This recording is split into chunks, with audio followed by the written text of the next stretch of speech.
Subscribe now and press the bell icon. Never miss an update. नमस्कार and welcome सभी साथियों का। मित्रों, study with PN Lodha channel पर सभी का स्वागत करता हूं एक बार फिर से। तो सुबह जो 6 बजे मैंने वीडियो अपलोड किया है संस्कृत का टेस्ट नंबर 7, पूरे ही 30 प्रश्न है दोनों लेवल के लिए, जिनके भी लैंग्वेज फर्स्ट या लैंग्वेज सेकंड संस्कृत है दोनों लेवल में। तो उस वीडियो को वो ज़रूर देखें। आप चैनल पर जाकर भी उस वीडियो को देख सकते हो, और इस वीडियो के एंड स्क्रीन में भी, इस टेस्ट में भी आपको लास्ट में वो वीडियो नज़र आ जाएगा, तो उस पर क्लिक करके भी आप उस टेस्ट को हल कर सकते हो। आज का ये सेकंड वीडियो है जो कि साइकोलॉजी के बहुत ही शानदार प्रश्नों का टेस्ट है। कक्षा 11वीं एनसीईआरटी की जो पुस्तक है वहाँ से बहुत ही चुनिंदा प्रश्नों का चयन किया गया है। तो ये साइकोलॉजी का पेपर नंबर 72 है साथियों। शुरू करते हैं इस वीडियो को। पहला क्वेश्चन देखेंगे, दोनों लेवल के लिए है ये टेस्ट भी। तो चलिए पहला क्वेश्चन देखते हैं। प्रतीक, निरर्थक पद, शब्दों की सूचियाँ इत्यादि सम्मिलित किए जाते हैं वाचिक अधिगम में, कर्मिक अधिगम में, संरचनावाद में और क्रियात्मक अधिगम में। तो साथियों 3 चीज़ें इसमें दे रखी है। क्या क्या? एक तो प्रतीक दे रखा है, एक निरर्थक पद दे रखे हैं और एक शब्दों की सूचियाँ दे रखी है। मित्रों, इनको हम वाचिक अधिगम में सम्मिलित करेंगे। कौन से अधिगम में सम्मिलित किया जाता है? इनको वाचिक अधिगम में सम्मिलित किया जाता है। वाचिक मतलब बोल करके। तो यहाँ पर प्रतीक, निरर्थक, शब्दों की सूचियाँ, ये सभी चीज़ें ही बोल करके हम सीख जाते हैं। यहाँ पर जो कर्मिक अधिगम है, कर्मिक अधिगम में क्या होता है साथियों, एक निश्चित क्रम में हम किसी भी चीज़ को सीखते हैं, और क्रियात्मक अधिगम में हम करके सीखते हैं। तो विकल्प नंबर आपका 1 सही है। प्रश्न संख्या 1 में आगे बढ़ेंगे। प्रश्न नंबर 2 की, संरचनावाद एक संप्रदाय है। ठीक है, नेक्स्ट प्रश्न नंबर 2 पे आते हैं। तो दूसरा क्वेश्चन, फ्रायड का मत था कि स्वप्न का उद्देश्य इच्छाओं की पूर्ति करना है, आरंभिक अनुभूतियों का प्रत्याहन है, सृजनात्मक चिंताओं की अभिव्यक्ति करना है और स्मृति की वृद्धि करना है। तो देखो, स्वप्न जो हम देखते हैं, तो साथियों स्वप्न हम 2 तरह से देखते हैं। एक स्वप्न जो हम सोते हुए देखते हैं और एक स्वप्न जो हम जागते हुए देखते हैं। देखो, ये जो हमें स्वप्न आता है, जब हम सोते हुए किसी स्वप्न को देखते हैं, तो उसका उद्देश्य होता है साथियों इच्छाओं की पूर्ति करना। जब हम इच्छाओं की पूर्ति नहीं कर पाते हैं, तो स्वप्न के माध्यम से भी हम अपनी इच्छाओं की पूर्ति करते हैं। कई बार आपने देखा होगा कि सपोज कीजिए कि आप किसी चीज़ की तैयारी कर रहे हो और असफल हो गए, तो कई बार आपको क्या सपना भी आता है कि यार मेरा सिलेक्शन हो गया। तो साथियों इस प्रकार से आपका प्रथम विकल्प सही है। प्रश्न संख्या 2 में अचेतन मन के माध्यम से हम ये चीज़ें करते हैं। तो चलिए आगे बढ़ेंगे प्रश्न संख्या 3 की ओर। तो साथियों तीसरा क्वेश्चन देखेंगे। एक अनुक्रिया का अनुसरण करती घटना जो अनुक्रिया के घटित होने की प्रवृत्ति को शक्ति दे को कहा जाता है। तर्कना, प्रबलन, विश्वसनीयता और समाकृति। तो प्रश्न संख्या 3 में सही विकल्प का चयन कीजिए। कौन सा आंसर आपका तीसरे क्वेश्चन में सही रहेगा साथियों? तो बताइए प्रश्न संख्या 3 में विकल्प नंबर कौन सा सही है? देखिए तीसरे क्वेश्चन में जो राइट आंसर है वो है दूसरा विकल्प, प्रबलन वाला, जिसको पुनर्बलन भी कहा जाता है साथियों। देखो कैसे होगा सही, समझते हैं प्रश्न को। एक अनुक्रिया, जैसे हम कोई भी अनुक्रिया कर रहे हैं, कोई भी क्रिया कर रहे हैं, का अनुसरण करती घटना जो अनुक्रिया के घटित होने की प्रवृत्ति को शक्ति दे। जैसे कोई भी कार्य कर रहे हैं, उसको शक्ति देने का कार्य जो किया जाता है वो प्रबलन या पुनर्बलन के द्वारा किया जाता है। क्योंकि पुनर्बलन या प्रबलन क्या करता है, हम जैसे मान लीजिए कक्षा में कोई बालक सही उत्तर दे रहा है, अगर अध्यापक उसको कहता है कि शाबाश, तो वो जो शाबाश शब्द है वो भी एक पुनर्बलन का कार्य करेगा। छात्र वापस शाबाशी पाने के लिए उन चीज़ों को और अच्छी तरह से तैयार करेगा साथियों आगे आने वाले समय में। तो साथियों दूसरा विकल्प आपका सही है। बाकी समाकृति का मतलब तो स्कीमा से लिया जाता है, संज्ञानात्मक संरचना मस्तिष्क में बनने वाली। नेक्स्ट प्रश्न नंबर 4 पे आते हैं। तो आपके प्रश्न संख्या 4 है, किस अवस्था में आक्रामक व धारणात्मक व्यक्तित्व विकसित होता है? मुख अवस्था, गुदावस्था, लैंगिक अवस्था और अव्यक्ता अवस्था। तो साथियों ये जो फ्रायड ने मनोलैंगिक विकास का सिद्धांत दिया था, इसमें इन्होंने 5 अवस्थाओं का उल्लेख किया था। जिसमें इन्होंने जो अपनी दूसरी अवस्था है गुदा अवस्था, इसमें इन्होंने बताया था साथियों, गुदी अवस्था में बालक आक्रामक और धारणात्मक हो जाता है। किस प्रकार से वो अपनी आक्रामकता निकालता है? मल मूत्र का त्याग करके।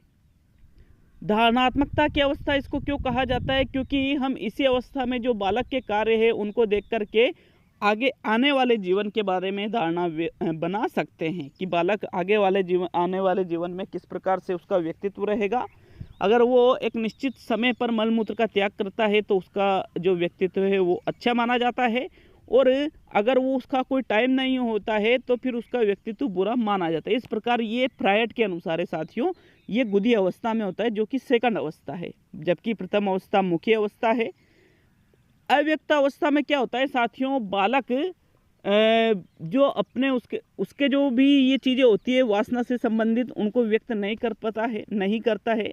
जो लड़के हैं वो लड़कों में रहना पसंद करते हैं, लड़कियां लड़कियों में रहना पसंद करती है। बाल्य अवस्था का समय होता है ये, इसको सुषुप्त अवस्था भी कहा जाता है। नेक्स्ट प्रश्न नंबर 5 पे आते हैं। तो 5वां क्वेश्चन, समीप दुराभिमुख सिद्धांत के अनुसार विकास बाहर से केंद्र की ओर होता है, सिर से पैर की ओर होता है, केंद्र से बाहर की ओर होता है और पैर से सिर की ओर होता है। तो साथियों 2 प्रकार की धारणाएं हैं, एक तो है दुराभिमुख और एक है मस्तकाधोमुखी। तो साथियों जो मस्तकाधोमुखी धारणा है उसमें क्या किया जाता है? उसमें कहा जाता है कि विकास सिर से पैर की ओर होता है, लेकिन जो दुराभिमुख सिद्धांत है ये कहता है कि विकास केंद्र से बाहर की ओर होता है। सिफेलोकोडल और प्रोक्सिमोडिस्टल इनको इंग्लिश में कहा जाता है। विकल्प नंबर आपका 3 सही है प्रश्न संख्या 5 में। नेक्स्ट आगे बढ़ते हैं प्रश्न संख्या 6 की ओर। तो चलिए प्रश्न संख्या 6 को देखेंगे। ये देखिए प्रश्न नंबर 6 को, ये जीन पियाजे के अनुसार वह अवस्था जिसमें बच्चे संसार को शब्दों, प्रतिमाओं और रेखांकन से प्रस्तुत करते हैं किंतु तार्किक रूप से संक्रिया नहीं कर पाते हैं, वह अवस्था कौन सी है? पूर्व संक्रियात्मक अवस्था, संवेदी प्रेरक अवस्था, मूर्त संक्रियात्मक अवस्था और औपचारिक संक्रियात्मक अवस्था। तो 6ठे क्वेश्चन का सही आंसर बताना है आपको। इसमें कौन सा आंसर सही रहेगा साथियों? समझना, प्रश्न को समझ करके उत्तर दोगे तो सही उत्तर दोगे। एग्जाम में जब ऐसे प्रश्न आएंगे आपके तो वहां पर भी आपको थोड़ा सोचना समझना पड़ेगा, क्योंकि एकदम जल्दबाजी में आप उत्तर नहीं दे सकते हो। देखो प्रश्न संख्या 6 में जो राइट आंसर है वो है आपके पूर्व संक्रियात्मक अवस्था, जो कि जीन पियाजे के सिद्धांत की सेकंड अवस्था है, जो 2 वर्ष से 7 वर्ष के लगभग चलती है। इसी अवस्था में बालक जो संसार है उसके आसपास का, उसको शब्दों, प्रतिमा और रेखांकन के रूप में प्रस्तुत करता है, लेकिन उसमें तार्किक रूप से संक्रिया नहीं कर पाता है, क्योंकि तर्क का आरंभ यहाँ पर आरंभ जो तीसरी अवस्था है उसी से हो जाता है साथियों। तो दूसरी अवस्था यहाँ पर राइट आंसर है। जबकि जो संवेदी प्रेरक अवस्था है 0 से 2 वर्ष तक जो चलती है, प्रथम अवस्था जीन पियाजे के सिद्धांत की, उसमें बालक संवेदनाओं के माध्यम से संसार को जानता है साथियों। आपका प्रथम विकल्प यहाँ सही है 6ठे क्वेश्चन में। नेक्स्ट प्रश्न नंबर 7 को देखेंगे। ऐसा अधिगम जिसमें ऐच्छिक अनुक्रियाएं उनके परिणामों द्वारा नियंत्रित रहती है, कौन सा सिद्धांत है? प्राचीन अनुबंधन का सिद्धांत, क्रिया प्रसूत अनुबंधन का सिद्धांत, गेस्टाल्टवाद का सिद्धांत, प्रयास व त्रुटि का सिद्धांत। तो 7वें क्वेश्चन में आपको सही आंसर देना है। कौन सा विकल्प आपका सही रहेगा साथियों? तो बताइए प्रश्न संख्या 7 में सही आंसर। तो देखो 7वें क्वेश्चन में जो सही आंसर है वो है आपके दूसरा विकल्प, क्रिया प्रसूत अनुबंधन का सिद्धांत, वो ही पुनर्बलन वाला जो कि स्किनर के द्वारा दिया गया था। साथियों कैसे है ये सही आंसर? क्योंकि प्रश्न कह रहा है ऐसा अधिगम जिसमें ऐच्छिक अनुक्रिया, मतलब जो अनुक्रिया की जाती है वो ऐच्छिक होती है, अपनी इच्छा के अनुसार हम उन अनुक्रियाओं को करते हैं और उनके जो परिणाम हैं उनके द्वारा ये अनुक्रिया नियंत्रित रहती है। मान लीजिए हम किसी कार्य को कर रहे हैं, अगर कार्य को तो कर रहे हैं खुद की मर्जी से, बाद में अगर हमको कोई अच्छा परिणाम मिलता है तो हम उस कार्य को आगे भी दोहराएंगे, और अगर जो अच्छा परिणाम नहीं मिला तो वो जो ऐच्छिक अनुक्रिया है उसको हम बंद कर देंगे। तो ये किसके अनुसार हुआ? ये परिणाम के आधार पर। तो ऐसा क्रिया प्रसूत अनुबंधन के सिद्धांत में होता है साथियों। सेकंड विकल्प आपके 7वें क्वेश्चन में सही है। नेक्स्ट प्रश्न नंबर 8 पे आते हैं। आपके 8वां क्वेश्चन, निम्न में से कौन सा निहितार्थ पियाजे के संज्ञानात्मक विकास के सिद्धांत से नहीं निकाला जा सकता? बच्चों की अधिगमनात्मक तत्परता के प्रति संवेदनशीलता, व्यक्तिगत भेदों की स्वीकृति, खोजपूर्ण अधिगम और शाब्दिक शिक्षण की आवश्यकता। तो यहाँ पर प्रश्न संख्या 8 में सही विकल्प का चयन कीजिए। ऐसा कौन सा तथ्य या सिद्धांत है जो आपके या निहितार्थ है या तत्व है जो संज्ञानात्मक विकास के सिद्धांत से नहीं निकलता है। तो साथियों यहाँ पर जो राइट आंसर है प्रश्न संख्या 8 में वो रहेगा आपके विकल्प नंबर 4। शाब्दिक शिक्षण की आवश्यकता पर इन्होंने बल नहीं दिया है, शाब्दिक शिक्षण की आवश्यकता पर आशुबेल के द्वारा बल दिया गया है। विकल्प नंबर आपका 4 सही है प्रश्न 8 में। बाकी इसमें व्यक्तिगत भेदों की स्वीकृति, खोजपूर्ण अधिगम और अधिगमनात्मक तत्परता बच्चों की, उसके प्रति संवेदनशीलता, ये सभी चीज़ें इनमें इन्होंने बताई है। तो नेक्स्ट 9वें क्वेश्चन की ओर बढ़ेंगे। आपके प्रश्न संख्या 9 है, निम्न में मतलब एरिक्सन के सिद्धांत की वह कौन सी अवस्था है जिसमें किशोर इस तरह के द्वंद्वों का सामना करते हैं कि वह कौन है, वे क्या है और जीवन में वह कहाँ जा रहे हैं। विकल्प 1 है विश्वास बनाम अविश्वास, दूसरा है उपक्रम बनाम ग्लानि, तीसरा है पहचान बनाम भूमिका संभ्रम और चौथा है संपूर्णता बनाम निराशा। तो एरिक्सन का जो मनोसामाजिक विकास का सिद्धांत है जिसमें इन्होंने 8 अवस्थाओं का उल्लेख किया है साथियों। कितनी अवस्थाओं का? 8 अवस्थाओं का।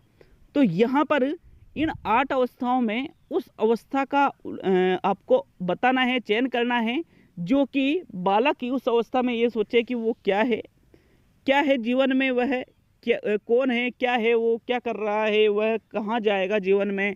इस प्रकार की जो सोच बालक के दिमाग में चलती है वो आती है पहचान बनाम भूमिका संभ्रम में, जो कि किशोर अवस्था में होती है साथियों। किशोर अवस्था में ही इसी प्रकार के जो विचार है वो माइंड में आते हैं। तो तीसरा विकल्प आपके 9वें क्वेश्चन में सही है। इन्होंने व्यक्ति के जन्म से लेकर के मृत्यु तक मनोसामाजिक विकास के सिद्धांत के अंतर्गत 8 अवस्थाओं में संपूर्ण जीवन का उल्लेख किया है कि किस प्रकार कौन कौन सी अवस्थाओं में क्या क्या विचार व्यक्ति के चलते हैं, किस प्रकार से उसका मनोसामाजिक और संज्ञानात्मक विकास होता है, इत्यादि ये चीज़ें इन्होंने अपने सिद्धांत में बताई है। नेक्स्ट देखेंगे प्रश्न संख्या 10 को। तो आपके 10वां क्वेश्चन है, मानसिक संरचनाएं जो चिंतन के निर्माण प्रखंड है, जीन पियाजे ने इसके लिए किस शब्द का प्रयोग किया है? समावेशन, आत्मसातकरण, स्थानीकरण और स्कीमा। तो साथियों प्रश्न संख्या 10 में सही विकल्प का आपको चयन करना है। देखो, जो मानसिक संरचनाएं जो चिंतन के निर्माण प्रखंड है उनको जीन पियाजे ने स्कीमा कहा है। क्या कहा है? स्कीमा कहा है साथियों। विकल्प नंबर आपका 4 सही है प्रश्न संख्या 10 में। नेक्स्ट आगे बढ़ेंगे प्रश्न संख्या 11 की ओर। तो चलिए बढ़ते हैं प्रश्न नंबर 11 पर। आपके 11वां क्वेश्चन है साथियों, ऐसा चिंतन जो समस्या के एक सही समाधान की ओर निर्देशित होता है कहलाता है। अपसारी चिंतन उसे हम कहते हैं, द्विपार्श्विक चिंतन उसे कहते हैं, सादृश्यवादी चिंतन उसे कहते हैं, या अभिसारी चिंतन उसे कहा जाता है। तो साथियों कोई भी चिंतन जो समस्या के एक सही समाधान की ओर निर्देशित करे, मतलब उसका एक ही सही समाधान निकाले, उसको हम अभिसारी चिंतन के नाम से जानते हैं। जबकि जो अपसारी चिंतन है उसमें कई प्रकार से समाधान निकाला जाता है। सादृश्यवादी चिंतन में साथियों व्यक्ति की तुलना करके चिंतन किया जाता है। तो नेक्स्ट प्रश्न नंबर 12 पे आते हैं। यहाँ चौथा विकल्प सही है। तो चलिए 12वें क्वेश्चन पे आते हैं। आपके 12वां क्वेश्चन है, जीन पियाजे के अनुसार संज्ञानात्मक विकास निम्न में से किसके द्वारा समर्पित होता है?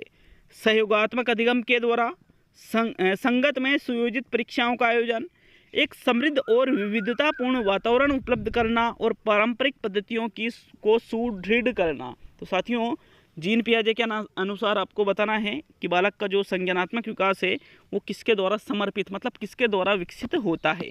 तो विकल्प नंबर आपका 3 सही है साथियों। इस क्वेश्चन में इनका मानना था कि बालक को यदि हम एक समृद्ध और विविधतापूर्ण वातावरण उपलब्ध कराएं तो बिल्कुल उसका संज्ञानात्मक विकास सर्वाधिक होगा। थर्ड विकल्प 12वें क्वेश्चन में सही है। नेक्स्ट आगे बढ़ेंगे प्रश्न नंबर 13 की ओर। तो 13वां क्वेश्चन है, बालक में पुरुष या महिला होने की समझ आती है 1 वर्ष की उम्र में, 3 वर्ष की उम्र में, 5 वर्ष की उम्र में और 8 वर्ष की उम्र में। तो मतलब बालक को ये कब पता लग जाता है कि भाई वह पुरुष है या महिला है, इन चीज़ों में भेद करना कब सीख जाता है, कब उसको समझ आ जाती है। उम्र की अगर हम बात करें साथियों, बिल्कुल RBSC NCERT दोनों किताबों में लिखा हुआ अच्छी तरह से कि लगभग 3 वर्ष के आयु में बालक को ये पता चल जाता है कि वह पुरुष है या स्त्री है।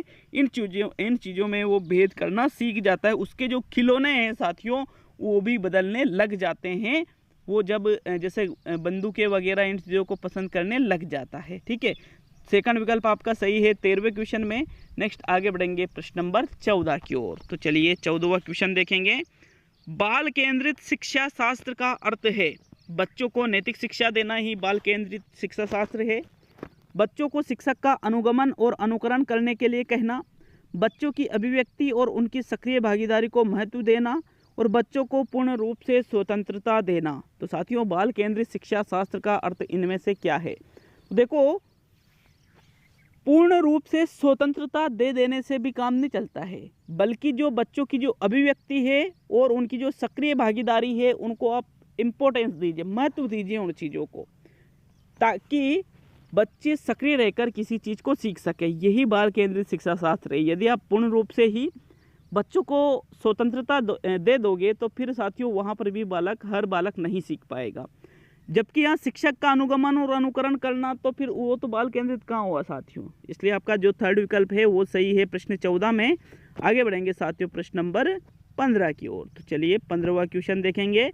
प्रश्न संख्या 15 है, अपने परिप्रेक्ष्य व किसी दूसरे के परिप्रेक्ष्य में के बीच भेद न कर पाने की अयोग्यता की ओर संकेत करती है। अहम केंद्रवाद, जीववाद, स्मृति लोप और स्वतः पुनः प्राप्ति। तो साथियों, प्रश्न संख्या 15 में सही विकल्प का चयन करो। कौन सा विकल्प आपका 15वें क्वेश्चन में सही है? तो राइट आंसर इसका जो निकल कर आता है वो रहेगा आपके अहम केंद्रवाद, प्रथम विकल्प। अहम केंद्रवाद का मतलब हुआ खुद को ही केंद्र मानना। ठीक है, दूसरा और खुद का जो परिप्रेक्ष्य, दोनों में भेद न कर पाना। साथियों, जीववाद में क्या होता है, प्रत्येक वस्तु को सजीव माना जाता है। सजीव कैसे माना जाता है? किसी बालक के पत्थर से भी चोट लग गई तो वो पत्थर को मारने लग जाता है, इससे वो रोना भी बंद कर देगा। वो क्या मानता है कि इसने मेरे दी, मैंने इसके दे ली। स्वतः पुनः प्राप्ति में क्या होता है कि जो अनुबंधन है, अगर उसका लोप हो जाए और उसके कुछ समय बाद वापस वो एकदम से वो अनुबंधन आ जाए तो उसको कहा जाता है स्वतः पुनः प्राप्ति। यहाँ प्रथम विकल्प ही सही है आपके 15वें क्वेश्चन में। नेक्स्ट प्रश्न नंबर 16 को देखेंगे साथियों। आपके 16वां क्वेश्चन है, कक्षा अध्यापक ने राघव को अपनी कक्षा में अपने कीबोर्ड पर स्वयं द्वारा तैयार किया गया मधुर गीत बजाते हुए देखा। कक्षा अध्यापक ने विचार किया कि राघव में रिक्त स्थान बुद्धि उच्च स्तरीय थी, शारीरिक गतिबोधक बुद्धि, संगीतमय बुद्धि, भाषाई बुद्धि और स्थानिक बुद्धि। तो इनमें से राघव में कौन सी बुद्धि अधिक थी? देखो, एक कक्षा अध्यापक है, राघव को देख रहा है कि वो खुद की कीबोर्ड से खुद के ही संगीत को तैयार कर रहा है और खुद के संगीत को ही वो बजा रहा है, जो कि बहुत ही मधुर है, अच्छा है। मतलब उसमें संगीतज्ञ या संगीतमय बुद्धि की अधिकता है साथियों, या संगीतमय बुद्धि उसमें उच्च स्तरीय है। सेकंड विकल्प आपके प्रश्न 16 में सही है। आगे बढ़ेंगे प्रश्न नंबर 17 की ओर। तो चलिए प्रश्न संख्या 17 को देखेंगे। आपके प्रश्न नंबर 17, ये देखिएगा प्रश्न नंबर 17 को, किसी स्थिति के कारण उत्पन्न द्वंद्व जिसमें सकारात्मक व नकारात्मक दोनों ही पक्ष है, वह व्यक्ति जो समान लक्ष्य द्वारा विकर्षित एवं आकर्षित है, दुविधा की अनुभूति का प्रदर्शन करता है, द्वंद्व का कौन सा प्रकार है? उपागम उपागम द्वंद्व, उपागम परिहार द्वंद्व, परिहार परिहार द्वंद्व, इनमें से सभी। तो प्रश्न संख्या 17 में सही आंसर बताइएगा साथियों, कौन सा विकल्प आपका सही है इस क्वेश्चन में। तो देखें, प्रश्न संख्या 17 में जो राइट आंसर है मैं बता देता हूँ। इसका राइट आंसर दूसरा विकल्प है, उपागम परिहार द्वंद्व। कैसे कि जैसे मान लीजिए व्यक्ति में कोई द्वंद्व आ रहा है, अब वो द्वंद्व किस प्रकार का, एक तो सकारात्मक और नकारात्मक, उसके दोनों ही पक्ष होते हैं। तो देखो, अगर कोई द्वंद्व सकारात्मक भी हो और नकारात्मक भी हो तो उपागम परिहार द्वंद्व कहा जाता है। जबकि उपागम द्वंद्व में क्या होता है, दोनों ही जो लक्ष्य हैं वो सकारात्मक होते हैं, दोनों को प्राप्त करना चाहता है लेकिन किसी एक को ही प्राप्त कर पाता है। परिहार द्वंद्व में क्या आता है, दोनों को ही प्राप्त नहीं करना चाहता है लेकिन किसी एक को चुनना पड़ता है। और उपागम परिहार द्वंद्व में क्या होता है, एक को प्राप्त करना चाहता है और एक को छोड़ना चाहता है, लेकिन जिसको छोड़ना चाहता है उसके छोड़ने से उससे नुकसान है और जिसको प्राप्त करना चाहता है उसे प्राप्त करने से साथियों उसे फायदा है। तो मतलब दोनों चीज़ों में कहीं ना कहीं वो दोनों में से किसी एक का चयन करने में उसे द्वंद्व उत्पन्न होता है। तो ऐसी स्थिति में उपागम परिहार द्वंद्व होता है। सेकंड विकल्प आपके 17वें क्वेश्चन में सही है। नेक्स्ट प्रश्न नंबर 18 को देखेंगे। तो आपके प्रश्न संख्या 18 थोड़ा छोटा कर लेते हैं, बड़ा क्वेश्चन हो गया ये देखिए प्रश्न नंबर 18 को।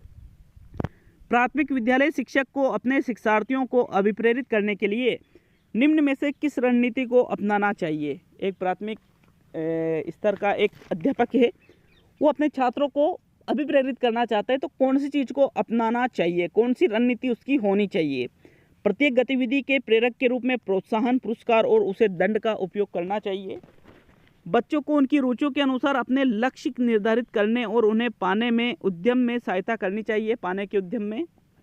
पूरी कक्षा के लिए उन्हें मानक लक्ष्य निर्धारित करना और उनकी उपलब्धि के आकलन के लिए कठोर मानदंड निर्धारित करना, और प्रत्येक शिक्षार्थी में अंक लाने के लिए स्पर्धा को प्रोत्साहित करना। तो साथियों, कौन सी रणनीति होनी चाहिए एक शिक्षक की, बताइए।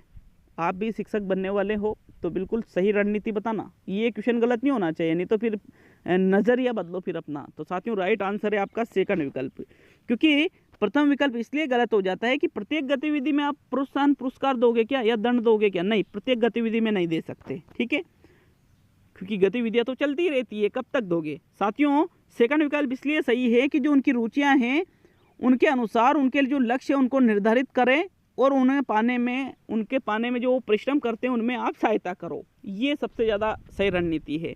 बाकी कठोर मानदंड निर्धारित करना और अंक लाने की प्रतिस्पर्धा, तो साथियों अंक की जगह तो इस चीज़ के लिए तो ग्रेड सिस्टम चालू किया है, इसीलिए तो इसलिए साथियों सेकंड विकल्प ही 18वें क्वेश्चन में सही है। नेक्स्ट देखेंगे प्रश्न नंबर 19 को, आपके प्रश्न संख्या 19। निम्न में से कौन सा आकलन करने का सर्वाधिक उपयुक्त तरीका है। आकलन शिक्षण अधिगम में अंतर्निहित प्रक्रिया है। आकलन एक शैक्षणिक सत्र में 2 बार करना चाहिए, शुरू में और एक अंत में। आकलन शिक्षक के द्वारा नहीं बल्कि किसी बाह्य एजेंसी के द्वारा करना चाहिए और आकलन सत्र की समाप्ति पर करना चाहिए। तो बताइए प्रश्न नंबर 19 में आपका कौन सा विकल्प सही है। तो साथियों 19वें क्वेश्चन में देखो, आकलन सिर्फ सत्र की समाप्ति पर ही करोगे तो बीच में कैसे पता चलेगा कि बालक कितना सीख रहा है, इसलिए ये गलत हो गया। बाह्य एजेंसी, हर चीज़ में बाह्य एजेंसी आकलन करेगी क्या, नहीं कर सकती साथियों। सत्र में 2 बार ही नहीं बल्कि ये आकलन शिक्षण अधिगम में अंतर्निहित प्रक्रिया माना जाता है। विकल्प नंबर 1 सही है आपके प्रश्न संख्या 19 में, मतलब जब हम बच्चों को सिखाते हैं तभी उनका आकलन होना चाहिए साथियों। नेक्स्ट आज का अंतिम और 20वां क्वेश्चन। लेकिन वीडियो अच्छा लगे तो यार लाइक शेयर दबा के करो, बिल्कुल अच्छा लगे वीडियो तो, और चैनल पर नए हो तो चैनल को सब्सक्राइब करके निःशुल्क टेस्ट सीरीज रीड तक आप यहाँ लगा सकते हो, बिल्कुल निःशुल्क हर विषय की, ठीक है। रोजाना 3-3 वीडियो आ रहे हैं अब तो साथियों मोटिवेट करने के लिए इतनी मेहनत कर रहा हूँ आपके लिए, तो बिल्कुल चैनल को सब्सक्राइब करना नहीं भूले। अब आज का अंतिम और 20वां क्वेश्चन देखेंगे। निम्न में से कौन सा हमारे इंद्रिय सुख की इच्छाओं का भंडार गृह है। इदम अहम सूक्ष्म अहम परम अहम। तो साथियों जो हमारा इंद्रिय सुख है, वापस यहाँ पर सिगमंड फ्राइड का क्वेश्चन है।